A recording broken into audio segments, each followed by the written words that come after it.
पर कार्रवाई तत्काल हो और उनको उनकी उम्मीदवारी खत्म हो, क्योंकि मुख्यमंत्री जैसे पद पर होते हुए जिन्होंने चुनाव आचार संहिता की धज्जियां उड़ाई है और उनके साथ जेड प्लस की सुरक्षा है, पुलिस के पहरे में अपने साथियों के साथ पूरे झंडे और ढोल ढमाकों के साथ जिन्होंने प्रचार प्रसार किया है, मतलब चुनाव आयोग का मजाक बना के रख दिया है, लोकतंत्र का मजाक बना के रख दिया है।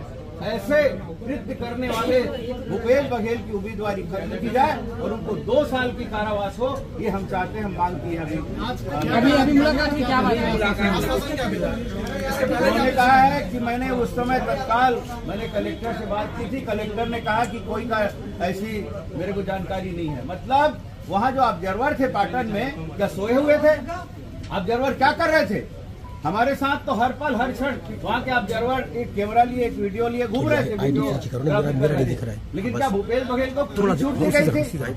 ये शक पैदा करता है चुनाव आयोग के ऊपर और इसमें तत्काल संज्ञान ले। अरे जो चोरी कर रहा है उसी को आप जांच में बिठा रहे, ऐसा कभी होता है क्या? और ऐसे ही बीजापुर की स्थिति अभी महेश भाई बताएंगे, क्या मजाक बना के रख दिया चुनाव को।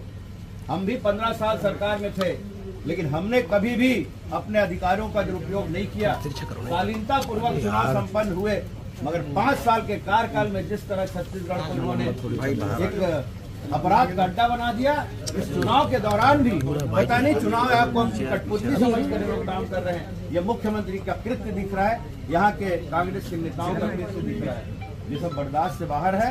और कम से कम चुनाव आयोग के ऊपर शक पैदा ना हो, ताकि लोकतंत्र में लोगों का विश्वास बना रहे। नहीं तो कल जाके अगर चुनाव आयोग के ऊपर लांछन लगा तो लोगों के मन से लोकतंत्र के प्रति श्रद्धा जो है वो हट जाएगी और लोग मतदान करना बंद कर देंगे।